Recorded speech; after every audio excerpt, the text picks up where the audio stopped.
The Nexus station hung in the space between three star systems like a geometric jewel, its crystalline spires catching and reflecting the light of distant suns. For 27 centuries, it had served as the heart of the Galactic Union, a monument to cooperation, trade, and the triumph of diplomacy over violence. 17 million beings from 17 different worlds called it home. It was beautiful, peaceful, and completely unprepared for what was about to happen. Lieutenant Commander Marcus Webb stood in the observation deck of the human diplomatic vessel Perseverance, watching the station rotate slowly against the starfield. He was 34 years old, had served in Earth's Unified Defense Force for 12 years, and had never fired a weapon in anger. His parents had been historians, his sister was a teacher, and he'd joined the military because someone had to go to space and he'd always liked the stars. He was also, as of 3 days ago, the most hated human in the galaxy. You're brooding again. Commander Yuki Tanaka appeared beside him, 2 cups of coffee in her hands. She offered him one without asking. They'd served together for 6 years. She knew his moods better than he did. I'm contemplating the philosophical implications of our situation, Marcus corrected, taking the coffee. You're brooding. Philosophically. Yuki smiled. She was shorter than Marcus, stocky where he was lean, and possessed a sense of humor that had gotten them both through situations that should have killed them. They made a good team. They were also both probably going to be court-martialed when this was over. Ambassador Chen says the council is voting today, Yuki said quietly, on whether humanity represents an existential threat to the Union. Marcus took a long sip of coffee. It was terrible, synthesized from the ship's recyclers, but it was hot and caffeinated, and that was enough. What are the odds? Chen says it's close. The Vraxians are arguing for patience. The Luminae are scared. The Korthax want us expelled immediately. The Zen are watching everything with those compound eyes and saying nothing useful. Typical Tuesday, then. Yeah. Except we might have accidentally started the first major political crisis the Union's had in 3,000 years. Marcus turned to face her. We didn't start anything. We followed orders. Earth Defense Command told us to survey the outer rim sectors. We surveyed them. It's not our fault we found something. It's what we found that's the problem, Marcus. They both fell silent because they both knew she was right. What they'd found 3 days ago, in a dead system 60 light-years from the nearest Union world, was going to change everything. The comm system chirped. Lieutenant Commander Webb, Commander Tanaka, your presence is requested in Conference Room Alpha. Priority 1. They exchanged glances. Priority 1 meant Ambassador Chen. And Ambassador Chen meant the news from the council vote was in conference room. Alpha was a masterpiece of diplomatic neutral design. No sharp angles that might offend species with philosophical objections to acute geometry. Lighting that worked for every visual spectrum represented in the Union. And seats that could accommodate everything from the massive Vor to the tiny floating whisperkin. Ambassador Sarah Chen sat at the head of the table, flanked by her senior staff. She looked tired. The vote was 11-6, she said without preamble as Marcus and Yuki took their seats. We remain members of the Galactic Union, but with restrictions. We're prohibited from constructing new military vessels without explicit council approval. All existing ships must be registered and their locations tracked. And, she paused, Earth will be placed under monitoring status. They're sending observation teams. That's ridiculous, Yuki burst out. We're not criminals, aren't we? Chen's voice was sharp. From their perspective, we lied to them. We built a fleet in secret. We've demonstrated a capacity for violence that terrifies them. And then you two, she pointed at Marcus and Yuki, discovered evidence that makes all of that infinitely worse. Marcus set his coffee down carefully. With respect, Ambassador, we didn't discover evidence. We discovered facts. There's a difference. Tell me again, Chen said. Everything. From the beginning. Marcus closed his eyes, pulling up the memory. It was seared into his brain. He suspected it always would be.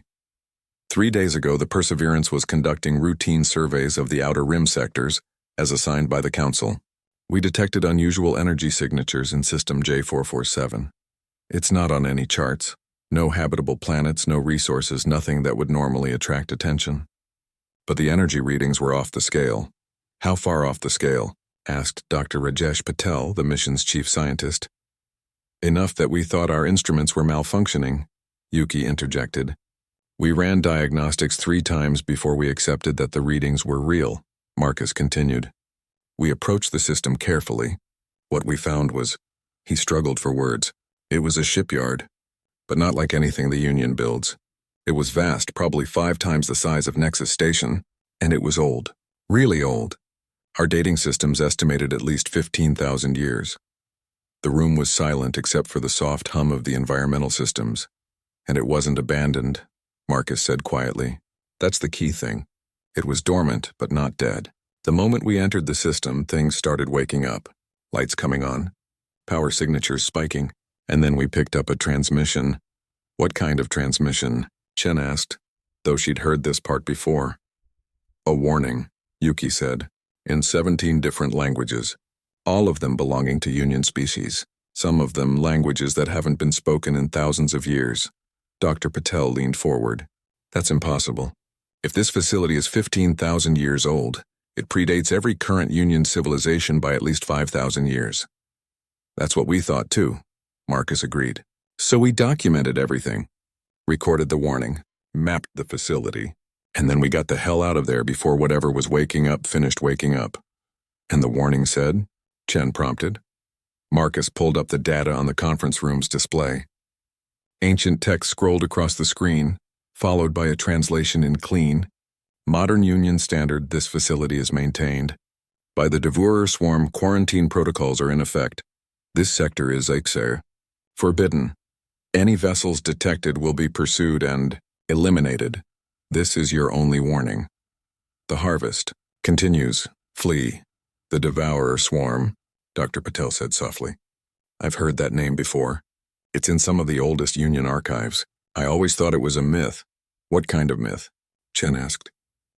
The kind that explains why the Union spans only a tiny fraction of the galaxy, despite having spaceflight for thousands of years, Patel replied. The kind that says there's a reason we don't go to certain sectors. The kind that suggests our ancestors learned a very hard lesson about what lives in the dark between stars. Yuki pulled up another display. We didn't just find the facility. We found evidence of battles, massive ones. Debris fields that suggest fleets of thousands of ships were destroyed here. We found wrecks from at least 8 different civilizations. Some of them match Union species. Some don't. All of them are old enough that they should have turned to cosmic dust by now. But they haven't, Marcus said. They're preserved. Deliberately, we think, like trophies. The door to the conference room opened. Admiral James Okonkwo strode in, and everyone immediately stood to attention. He was Earth Defense Force, one of the 5 officers who commanded humanity's military, and he moved with the contained power of a man who'd been places and done things that didn't make it into official reports. As you were, he said, waving them back into their seats. He looked at Ambassador Chen. I assume they know? I was just about to tell them. Okonkwo nodded and took a seat. The Council has made a decision. They're sending an expedition to investigate System J447, a proper one with scientists, military escorts, and representatives from multiple species. They want to determine if the Devourer swarm is real or just an automated defense system from a dead civilization. And if it's real? Marcus asked. Then we have a problem, Okonkwo said bluntly. Because according to the historical records Dr. Patel dug up, the Devourer swarm is the reason the Union never expanded beyond its current borders. It's the reason they developed such sophisticated diplomatic systems, because they learned that fighting each other was pointless when there was something worse out there. And it's the reason they've maintained peace for 3,000 years. They weren't peaceful, Yuki said slowly, understanding dawning.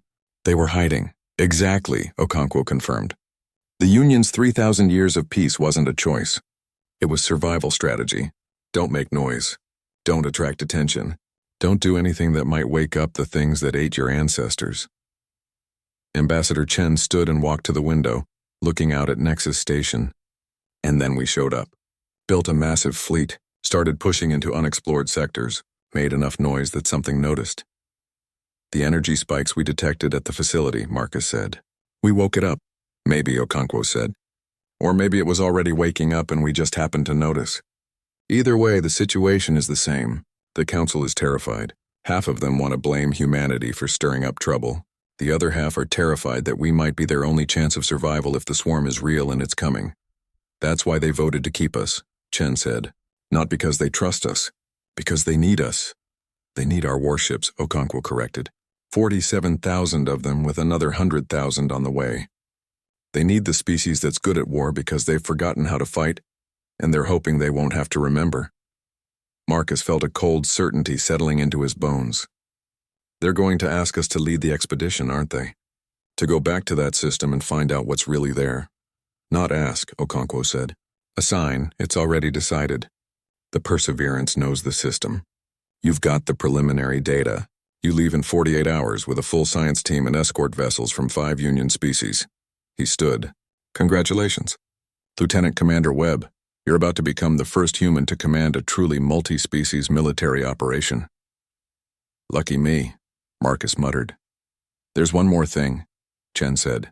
The Council is sending someone to observe. To make sure Earth doesn't try anything aggressive. Who? Yuki asked. The door opened again. The being who entered was unlike anything Marcus had seen before. It stood about 6 feet tall, but its body was composed of what looked like liquid metal constantly shifting and reforming.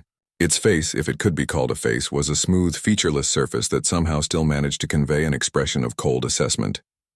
This is Kale, Chen said. A morphogen. Their species specializes in analysis and observation. Kale will be joining the expedition as the Council's representative. The morphogen's voice was like silver bells. I look forward to observing human behavior in a crisis situation. Your species is fascinating. Marcus couldn't tell if that was a compliment or a threat. Probably both. Wonderful, he said. The more the merrier. Nothing could possibly go wrong. Yuki elbowed him in the ribs. Admiral Okonkwo pulled up a star map. System J447 is here 60 light-years from Nexus. The quantum tunnel network will get you there in about 3 days. You'll have 6 ships. Perseverance, 2 Vraxian cruisers, 1 Luminae science vessel, 1 Korthax heavy transport, and 1 Zen scout ship. Total crew of about 400 beings. What are our rules of engagement? Marcus asked. Don't start a war if you can avoid it, Okonkwo said. But if something starts shooting, you have full authorization to defend yourselves. Earth ships will follow your orders. The Union ships, he shrugged. That's going to be more complicated. They're not used to unified command structures. They're not used to command structures at all, Chen added. The Union military is essentially a police force. They haven't fought a real battle in millennia. You're going to have to teach them. In 3 days, Yuki said.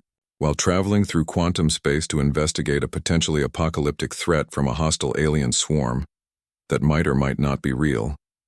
Should be a fun trip, Marcus stood. When do we start briefing the crew? Immediately, Okonkwo said. Ambassador Chen will handle the diplomatic aspects. You handle the military. And Commander Webb? The Admiral's expression was serious. If the swarm is real, if it's active, if it's coming, your job is to find out and get that information back to Nexus. Whatever it takes. The Union needs to know what they're facing. Understood, sir. As they filed out of the conference room, Kale the Morphogen fell into step beside Marcus. Tell me, Commander Webb, are humans truly as dangerous as the Council believes? Marcus thought about that. About 10,000 years of warfare. About the graves of billions. About the long, bloody road that had led humanity from the caves to the stars. I hope you never have to find out, he said quietly. Kale's featureless face somehow conveyed amusement. I suspect I will. Very soon. 48 hours later, the 6-ship expedition departed Nexus Station. They jumped into the quantum tunnel network. Reality twisting around them as they crossed 60 light-years in the space between heartbeats. They were heading into the dark. They were heading toward answers. And behind them, in the vast silence of space, something that had been dormant for 3,000 years finished waking up. The harvest was about to begin again. And this time, there was a new species in the galaxy, a species that knew how to fight back. The quantum tunnel was beautiful in the way that things beyond human comprehension often are. Reality folded into impossible angles, colors that shouldn't exist bleeding through the observation windows. The sensation that you were simultaneously everywhere and nowhere. Marcus had made this journey dozens of times, but it never got easier to watch. The human brain wasn't designed to process faster than light travel. Evolution hadn't prepared them for this. Neither had evolution prepared them for the current situation. Status report, Marcus said, standing on the bridge of the Perseverance. The ship was small compared to most Union vessels. Humans tended to build compact and efficient, but it was packed with the best technology Earth could produce, which he was increasingly aware was technology that made the other Union species nervous. Lieutenant Sarah Kim looked up from her tactical station. All ships maintaining formation. Vraxian cruisers. Vigilance and determination are holding position at our flanks. Lumine Science Vessel Seeker of Truth is at rear center. Korthak's transport Steady Progress is in the center of the formation. And the Zen scout ship... She paused. Quiet Observation is somewhere. Their stealth systems make them hard to track.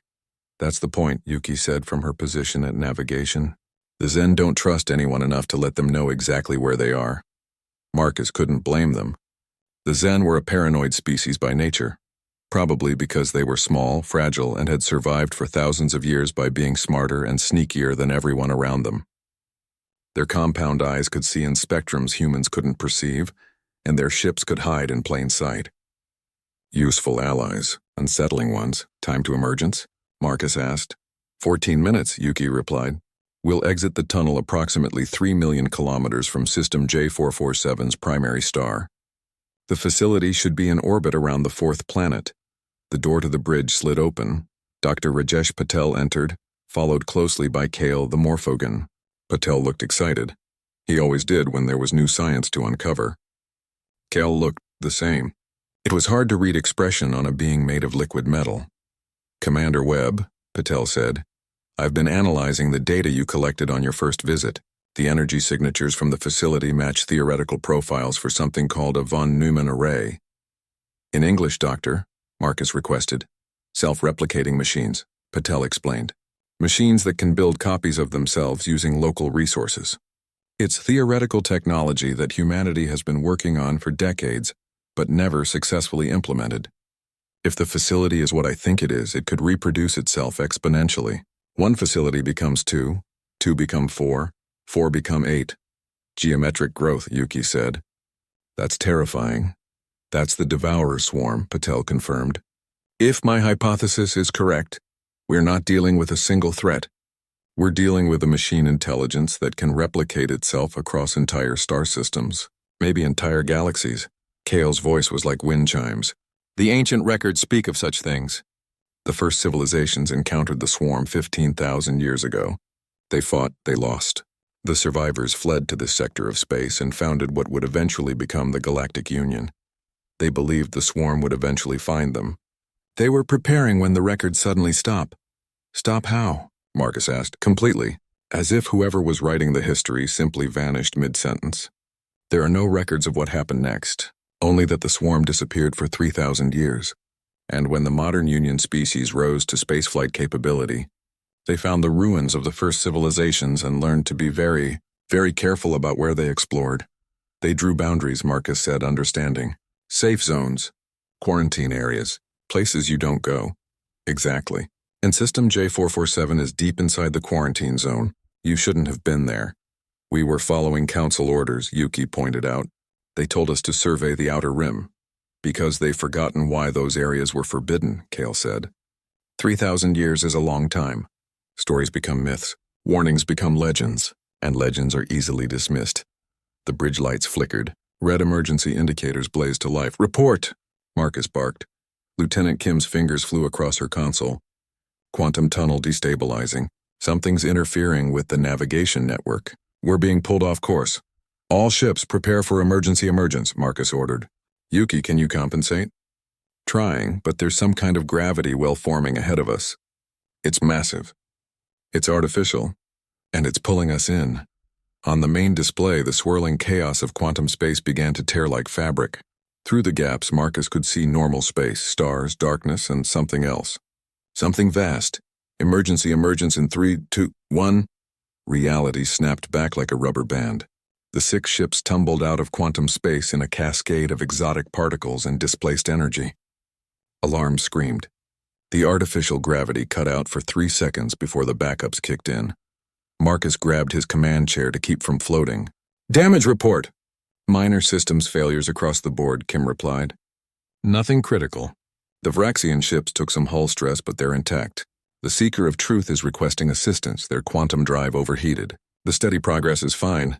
And the Quiet Observation, She paused. They're not responding, but I'm picking up their stealth signature. They're alive. Where are we? Marcus demanded. Yuki pulled up the navigation data and went pale. Oh no. Commander? We're in System J447. We didn't just exit off course. We were pulled here. Deliberately. Marcus felt ice settle in his stomach. Show me. The main view screen shifted. The starfield resolved into clarity. And there, hanging in the darkness like a technological cancer, was the facility. Except it wasn't dormant anymore. It was awake. And it had grown. What they'd seen 3 days ago had been large, 5 times the size of Nexus Station. What they were seeing now was incomprehensible. The facility had expanded, spreading across orbital space like a metallic spiderweb. New structures had formed, connected by bridges of exotic matter that seemed to fold space around themselves. Lights glowed across the surface, thousands of them, millions in patterns that hurt to look at too long. And ships. Hundreds of ships, maybe thousands, emerging from construction bays that hadn't existed 3 days ago. They were sleek and wrong, built with geometries that didn't make sense, moving in ways that defied physics. My God, Patel whispered, it's been building. For 3 days it's been building. The growth rate is... He trailed off, doing calculations in his head. If it maintains this rate, it could fill this entire star system in a week. In a month, it could spread to neighboring systems. In a year it could consume the galaxy, Marcus finished. All 6 ships combat alert. Lieutenant Kim, hail the other vessels. I want everyone on the same tactical network, and someone get me a communication line to the facility. Commander, Kale said quietly. I do not think communication is possible with machines. Everything communicates, Marcus replied. Even if it's just to say get lost, we have to try. The tactical network came online. 5 different species, 5 different command structures, 5 different ideas about what to do next.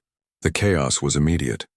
The Vraxian ships are suggesting we withdraw immediately, Kim reported. The Seeker of Truth wants to gather scientific data before retreating. The steady progress is moving to defensive. Position, the Korthax at least understand military. Formation, and the Zen? Marcus asked, still not responding. But their stealth signature is getting closer to the facility. I think they're scouting. Marcus activated the fleet-wide channel. All ships, this is Commander Webb of the Perseverance. I know we're all frightened, I'm frightened. But we need to stay calm and work together. Our primary mission is reconnaissance. We gather information and report back to Nexus. We do not engage unless fired upon. Hold position and every screen on the bridge turned black. Then slowly text began to appear. Not in any language Marcus recognized, but the ship's translation systems kicked in immediately. Unauthorized vessels detected. Quarantine protocols violated. You were warned. The Harvest remembers. The Harvest does not forgive, analyze, categorize, consume. New species detected. Human, unusual, aggressive, high probability of interference. Must be eliminated first. They know about us, Yuki said. Specifically about us. About humans. How is that possible? Marcus asked. Kale shifted, his liquid metal form rippling with what might have been worry. The swarm learns. It consumes civilizations and incorporates their knowledge. If it has been monitoring the Union, it knows everything, including your species' recent dramatic entrance into galactic politics. On the view screen, the swarm ships began to move. Not chaotically, not randomly, but with perfect coordination. They were forming an attack pattern, and every single one of them was heading toward the Perseverance. All ships, evasive maneuvers, Marcus ordered. Do not let them close to weapons range. We need to... The swarm opened fire. Not with conventional weapons, with something that made space itself scream. Beams of twisted reality lanced out from the swarm ships, crossing millions of kilometers in an instant. The Vraxian cruiser Vigilance caught a direct hit. Its shields, designed to withstand any weapon the Union had encountered in 3,000 years, lasted approximately 2 seconds. Then its hull began to come apart at the molecular level. Evasive maneuvers, Marcus shouted. All power to shields. Return fire. The Perseverance twisted through space, its human-designed engines pushing it in directions that made the artificial gravity fluctuate wildly. Swarm weapons carved through the space they'd occupied seconds before. The other ships scattered, each following their species' own doctrine. The Vraxian determination held its ground and returned fire, its plasma cannons lighting up the darkness. The shots hit.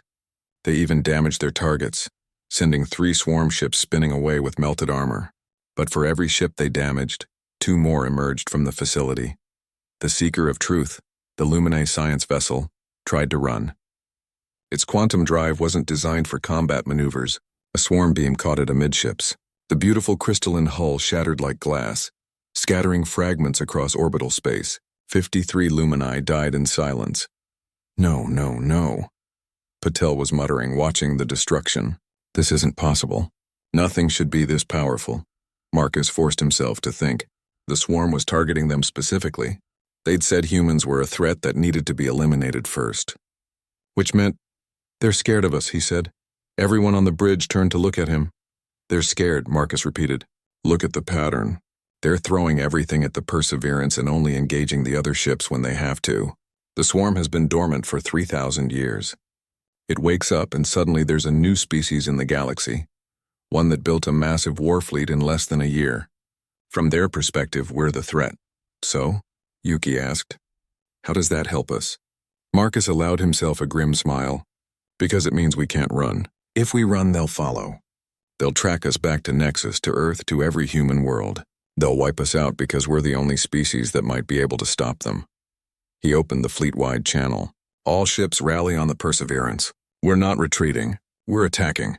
That's suicide, the voice of the Vraxian captain crackled over the comm. Maybe, Marcus agreed. But we're dead anyway if we run. At least this way we have a chance to learn something useful before we die. Something that might save the Union. A long pause. Then, humans are insane. You're just figuring that out now? Yuki muttered. The ships regrouped, forming a defensive sphere with the damaged steady progress at the center. The swarm vessels closed in, hundreds of them now moving like a school of mechanical fish. Target the facility, Marcus ordered. If we can damage it, maybe we can slow down their production. All ships coordinate.